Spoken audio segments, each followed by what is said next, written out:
Welcome guys, এই ভিডিওতে আমরা দেখব অ্যাপ্রক্সিমেশন প্রবলেমস এর কিছু প্র্যাকটিস কোশ্চেনস এবং এদের সলিউশন করার এফিশিয়েন্ট ওয়ে। সো প্রথম কোশ্চেনটাতে যাই। প্রথম কোশ্চেনটা বলছে যে which of the following is the best approximation of the product 1.005, 20.0025 and 0.0102। অর্থাৎ এই যে তিনটা সংখ্যা দেওয়া আছে, এই তিনটা সংখ্যার বেস্ট অ্যাপ্রক্সিমেশন কোনটা।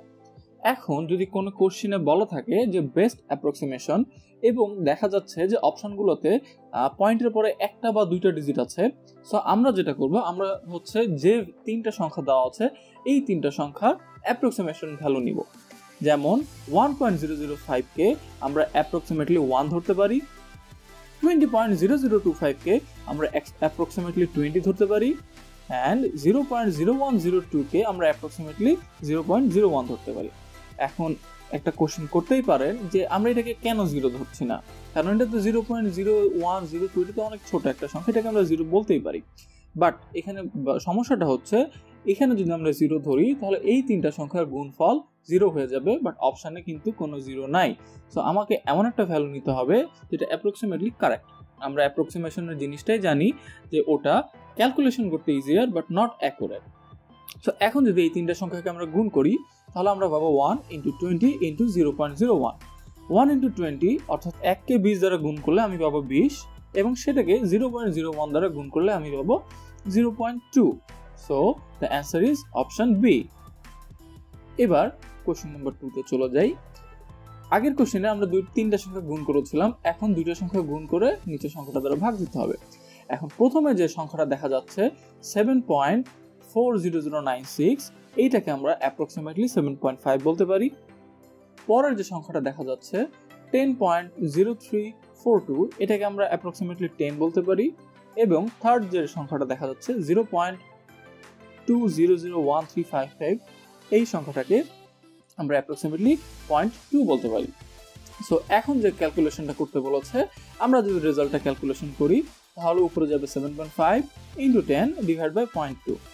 7.5 কে 10 দ্বারা গুণ করলে হয় 75 এবং এটাকে 2 দ্বারা ভাগ দিতে বলা হয়েছে 0.2 দ্বারা।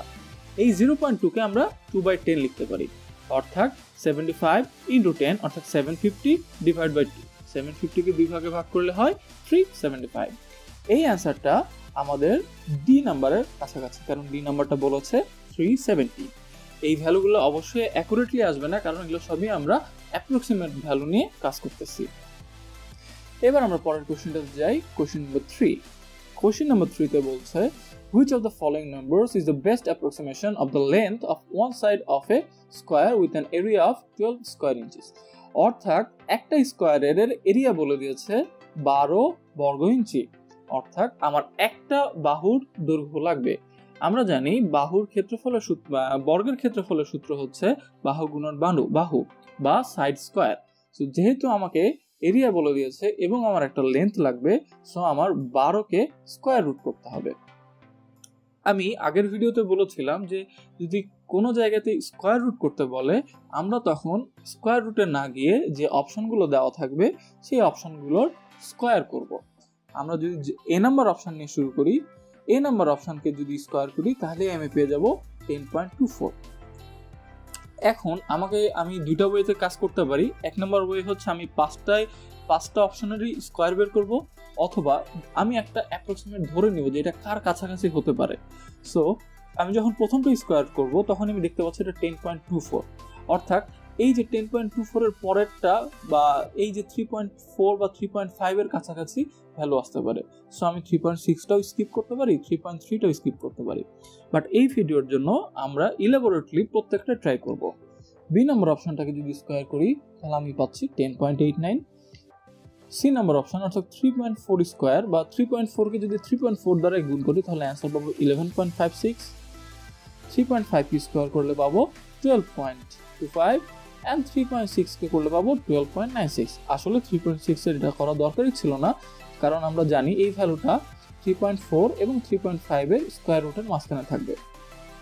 এখন আমাকে ডিসিশন নিতে হবে যে এই যে 12টা আসলে 11.56 এর কাছাকাছি না 12.25 এর কাছাকাছি। সো এই দুটা থেকে আমি সহজেই বলতে পারি যে আসলে 12 হচ্ছে 12. 3.25 এর কাছাকাছি। সো আমার কারেক্ট অ্যান্সারটা হবে 3.5 ইঞ্চিস অর্থাৎ ডি।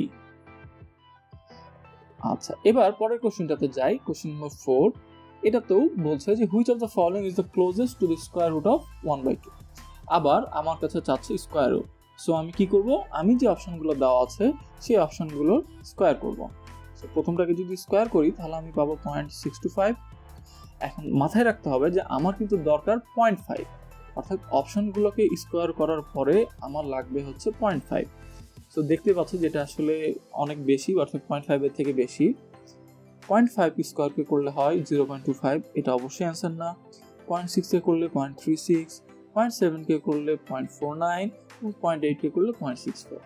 অর্থাৎ এই যে স্কোয়ার করার পরে আমার কাছে ক্লিয়ার হয়ে যাচ্ছে যে অ্যান্সারটা হবে 0.49 এর যেটা সেটা, অর্থাৎ 0.7। সো কোশ্চেন 4 এর অ্যান্সারটা হচ্ছে অপশন ডি। এবার আরেকটা কোশ্চেন দেখি, ওই টাইপেরই সেম টাইপের কোশ্চেন অ্যাপ্রক্সিমেশনে আসে, সেটা হচ্ছে which of the following is the closest to the square root of 3/5। আবার আমাকে দেখতে হবে যে আসলে 3/5 কত। 3/5 মানে হচ্ছে 0.6। এখন আমি অপশনগুলো স্কোয়ার করে চেক করব যে কোনটার ভ্যালু 0.6 এর কাছাকাছি আসে। এখন প্রথমটাতে যাচ্ছি, 1/2 কে যদি স্কোয়ার করি তাহলে আসবে 1/4, যেটার ভ্যালু হচ্ছে 0.25। বি নাম্বার অপশনকে যদি স্কোয়ার করি তাহলে আমি পাবো 4/9, এটার ভ্যালু হচ্ছে 0.444। সি নাম্বার অপশনকে যদি স্কোয়ার করি তাহলে আমি পাবো হচ্ছে 9/16, যেটার ভ্যালু হচ্ছে 0.5625। ডি নাম্বার অপশনকে স্কোয়ার করলে পাবো আমি 4×4=16 এবং 5×5=25, 16/25 অর্থাৎ 0.64। এবং 1কে স্কোয়ার করলে পাবো আমি 1। তাহলে এখন যদি আমি অপশনগুলো একটু চেক করি তাহলে কোনটা 0.6 এর কাছাকাছি, ইজিলি দেখা যাচ্ছে 0.5625 হচ্ছে 0.6 এর কাছাকাছি। সো আমার এটার কারেক্ট অ্যান্সার হচ্ছে option C. Thank you guys for watching the video.